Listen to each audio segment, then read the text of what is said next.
Hi అండి, welcome back to my channel. ఈరోజు నేను అరసల్లో సెకండ్ పార్ట్ చూపిస్తున్నానండి. ముందుగా పిండి ప్రిపరేషను ఎలా చేసుకోవాలి, పాకం ఎలా పట్టుకోవాలని మొదటి పాకంలో చూపించాను. ఇది రెండో భాగం అండి, ఎలా వండుకోవాలని. ఇలా అరసలు గరిటెలు ఐరన్వి దొరుకుతాయి మనకి. కత్తిపీటలు, కత్తలు అమ్మే సామాన్లు ఉంటాయి కదా, అక్కడ దొరుకుతాయి అరసలు. ఇవన్నీ ఇవైతే చెక్కతో చేసిన పీటలు. కొంచెం కొత్తగా నేర్చుకునే వాళ్ళకైతే ఈజీగా ఉంటాయి. మనము బాండీలో వేగిన తర్వాత తీసి వాటి మీద వేసుకోవాలి. గరిటెలతో అంటే కొంచెం ప్రాక్టీస్ ఉంటే మననే వస్తాయండి అవి. చాలామందికి అయితే ఈ గరిటెలు అయితే తెలియవు. తప్పకుండా మీరు ఇవి ఎక్కడ దొరుకుతాయి అనేది మీకు అరసల గురించి పూర్తి ఇన్ఫర్మేషన్ తెలుస్తుందండి. ఇప్పుడు కొత్త తరం వాళ్ళకైతే ఇవేవి తెలియదు. అరసల గరిటెలు, చెక్కలు అనేవి సపరేట్గా ఉంటాయా అనేసి. అవి ఉంటాయండి, తప్పకుండా అవి తెచ్చుకుంటే మనం చేసుకోవటం ఈజీ అవుతుంది. ఎందుకంటే టేస్ట్ ఎక్కువ రావాలంటే పాకం బాగా ముదురుగా పడతాం కాబట్టి ఆయిల్ ఎక్కువ పీలుస్తుంది. ఈ విధంగా చేసుకోవాలంటే కొంచెం ప్రాక్టీస్ ఉండాలండి, లేదంటే నూనె కదలటం లాంటివి జరుగుతుంది. వీలైనంత వరకు అరసలు అనేవి మనం ఈ విధంగా కింద పెట్టి చేసుకోవటానికైతేనే ఈజీగా ఉంటుంది. ఇదిగోండి, కొత్తగా నేర్చుకునే వాళ్ళకి చెక్క మీద ఇలా బాండీలో నుంచి తీసివేసేసి ఒత్తుకోవటమేను. నువ్వుల అరసలు కావాలనుకుంటే మనకి తీసివేయంగానే ఆ విధంగా నువ్వులు చల్లి గట్టిగా ఒత్తేస్తే ఆ ప్లేట్లోకి నూనె అనేది వచ్చేస్తుంది ఆ కింద హోల్స్ నుంచి. ఈ విధంగా చేసుకోవచ్చు కొత్తగా నేర్చుకునేవాళ్ళు. చాలా కొంచెం టైం తీసుకుంటుంది, కానీ మనకై మనం చేసుకుంటే బాగుంటుంది కదా ఎక్కడున్నా కూడా. ఈ కల్తీ లేకుండా మనకి ఇష్టమైనది 3 రకాలు చూపించాను. నువ్వుల అరిసెలు, మామూలు నూనెతో అరిసెలు, ప్లస్ నేతితో అరిసెలు అండి. ఇప్పుడు పిల్లలు అయితే కొంతమంది నేతి ఇష్టపడట్లేదు, కానీ అరిసెలు అంటే ఒకప్పుడు సంక్రాంతి సీజన్లో నేతి అరిసెలు అనేది ఫేమస్ అండి. ఆ పిండి ప్రిపరేషన్ అదంతా చూపించాను కదా నేను.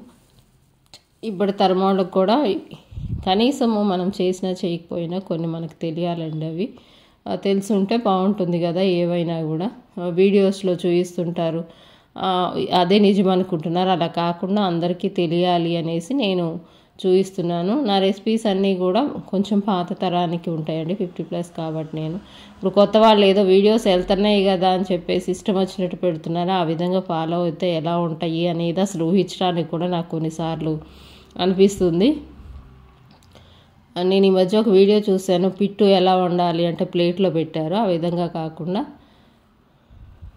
క్లాత్లో పెడతారనేది కూడా తెలియకుండా ఉంది. ఇదిగోండి, ఇది నేతి అరిసెలుకి అదే ఆయిల్లో కొంచెం నేను నెయ్యి పోసాను. మా పిల్లలు అయితే నూనెవే ఇష్టపడతారు, ఈ నెయ్యి అనేది వాసన అంటుంటారు.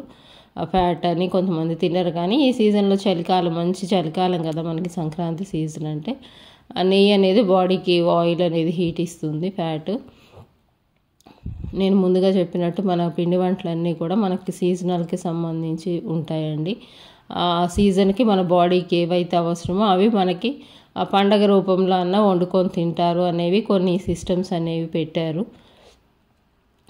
ఇప్పుడైతే మనం ఏడాదంతా షాపులు ఉంటున్నాయి, తీసుకుంటున్నాం. కానీ ఒకప్పుడు సంవత్సరము సంక్రాంతి వస్తేనే ఎవరింట్లో అయినా అరిసెలు ఉన్నాయి, లేదంటే పెళ్ళప్పుడు అల్లుడికి అరిసెలు పెట్టాలని చెప్పేసి వండేవాళ్ళు. ఇంకేదన్నా స్పెషల్ అకేషన్ అయితేనే పెళ్ళిళ్ళప్పుడు అలా వండేవాళ్ళు. మిగతా టైంలో అసలు అరిసెలు అనేవి వండేవాళ్ళు కాదు.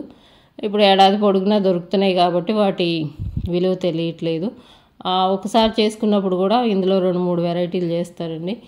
కొత్త బియ్యం అరిసెలని, పాత బియ్యం అరిసెలని, చక్కెర అరిసెలని. మామూలుగా అయితే బెల్లం నేతి అనేది ఫేమస్. దాని తర్వాత ఇప్పుడు రకరకాలుగా చేస్తున్నారు. వండినప్పుడే చాలా వండుకునేవాళ్ళు. ఒక 15 days అట్లా తింటే కంటిన్యూగా, ఇంకా మళ్ళీ 1 year వరకు వాటిని చూసేవాళ్ళు కాదు. ఇప్పటిలాగా ఏదో 1/4 kilo తెచ్చుకోవటం చూసేసి మేము ఏడాదంతా అరిసెలు తిన్నామని కాదు. కనీసం ఒక్కొక్క ఇంట్లో 5 kilos 10 kilos బియ్యం పోసి అరిసెలు చేసుకునేవాళ్ళు. మా ఇంట్లో కూడా అమ్మ ఎప్పుడు 4 kgs పోసేది. ఒక 15 days వరకు రోజుకు 2-3 తినేవాళ్ళం. ఇదిగోండి, ఇవి నేతి అరిసెలు. వీటి కలరు, వీటి టేస్ట్ వేరుగా ఉంటుంది. ఇది నువ్వుల అరిసెలు. ఆ విధంగా కొంచెం క్రిస్పీగా ఉంటాయి. కొన్ని అంటే ఎలా మనకి ఇష్టపడతారు అన్నట్టు దాన్ని బట్టి పాకం పట్టుకుంటూ ఉంటాము. కొంచెం క్రిస్పీగా ఉండాలంటే తక్కువ ఎక్కువ అని.